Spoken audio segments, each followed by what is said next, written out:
Now we're going to go over how to load rolls of material onto the machine. And it sounds simple, but there's a couple of tips that are going to make it a little easier to understand and easier to get started, and then you can adapt from there. First thing I'm going to do is I'm going to remove the shafts from the machine, and I'm going to do it in a certain order so that I remember what goes back where.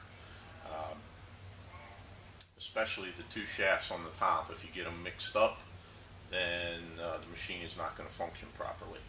So first I'm going to take off the bottom unwind shaft. I'm going to place that over on the table. I'm going to take off the rewind shaft, and there's a little place where this aligns inside the housing there. Will come off easier. And then I'm going to remove the film supply unwind. And I'm going to set them on the table in the order I took them off, next to the materials.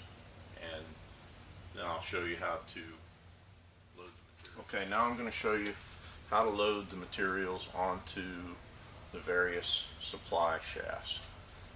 You'll notice here I've got some materials laid out next to the shafts, and I'll explain what those are. This is going to be the over laminate. That's going to go on the unwind, the film unwind or supply unwind shaft. We've got a cardboard tube here. This is just an empty cardboard tube from an empty roll, and it helps if that's the same size as your laminate, but it doesn't necessarily have to be, especially if you're first starting out and you don't have the right length of roll. You can use a shorter one temporarily until you use your first roll of material. Right here we have a roll of adhesive back vinyl, and then we have the bottom unwind mandrel. So now I'll show you how to get the rolls onto the shafts. You're going to need the adjusting tool that comes with the machine. This is a 5mm Allen, but you're going to need to use this for all three, to load all three shafts. First thing you want to do is you want to move these core clips and move up and down the shaft here, and you want to position them so that they're just a couple of inches inside the roll when it's centered up. And once I get those in position, I'm just going to tighten them down, and they do need to be good and tight. You'll notice there's two bolts on there.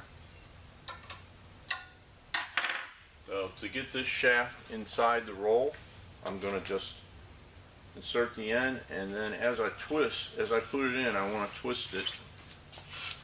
That'll help it go in smoother. And then I want to check, once I get that in there, I want to check and see that I have about the same amount of supply shaft coming out of either end. It doesn't have to be exact, but you want about the same amount coming out of either end. The rewind shaft is the same way. You'll see I've got the core clip set a couple of inches inside the roll on both sides. You'll use the tool to change that. And you also may notice that this one twists the other way. That's why it's important.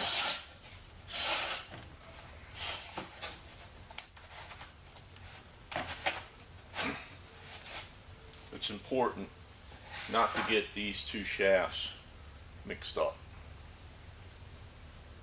And you want this one aligned the same way, but once we put it on the machine, we're going to check the alignment of all three rolls. Okay, the third shaft here is a little bit different.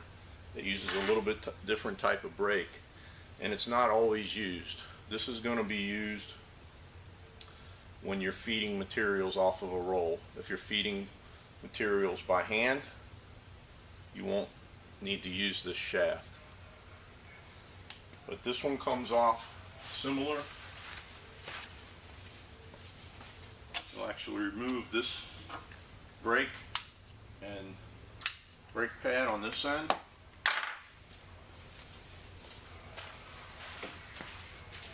Take the shaft.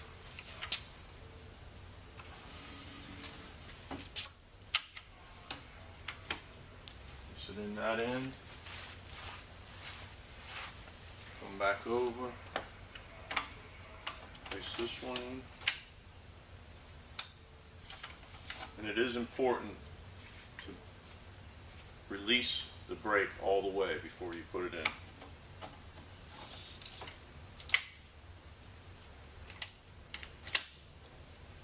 I'm going to go ahead and tighten this down.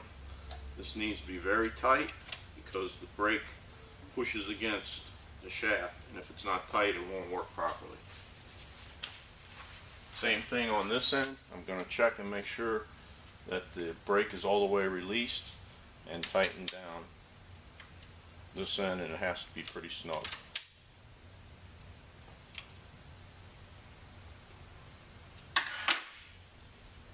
So that's how you load the materials onto the supply shafts.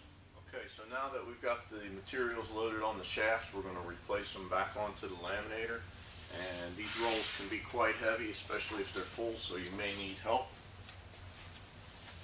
The side closest to the controls has a alignment pin that has to align.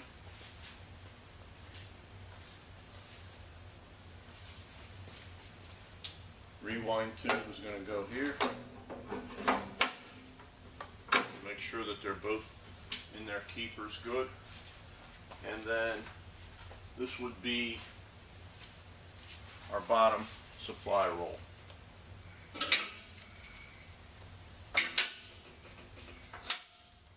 Okay, now I want to show you how to align the materials on the machine. Film alignment is very critical because if you don't have your materials lined up properly, you have exposed adhesive on either end, can cause the machine to jam up. So it's very important to get these lined up properly. First thing you're going to check is that you have your supply roll. Typically this is going to be your laminate centered up on the machine, so we want to check and make sure that that's centered. We're going to pull a little bit of film off of the roll and check and see that it aligns with our cardboard tube. If it doesn't, we can make a slight adjustment there.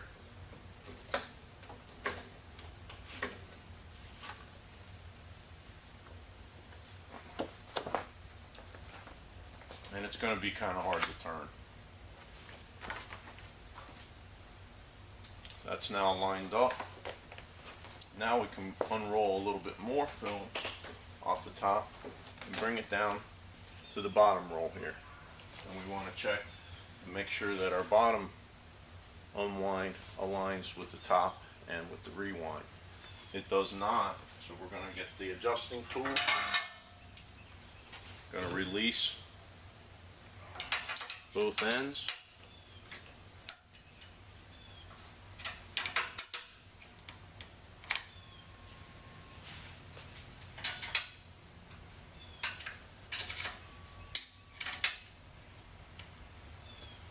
And then we're going to move the roll over until everything lines up.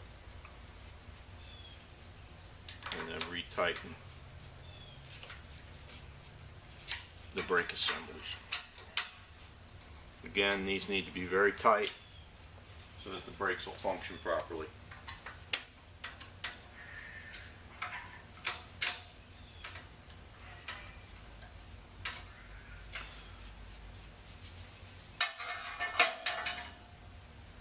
So that's how you align the rolls, and again, this is very critical to proper operation of the machine.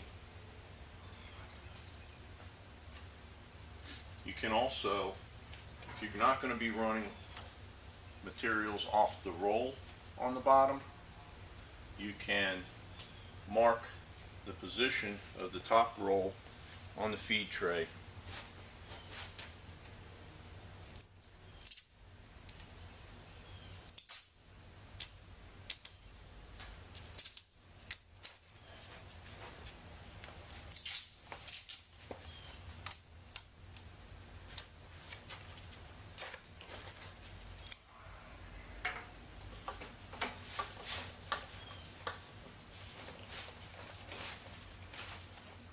Marks are going to help us when we're feeding materials by hand to make sure that everything is aligned up.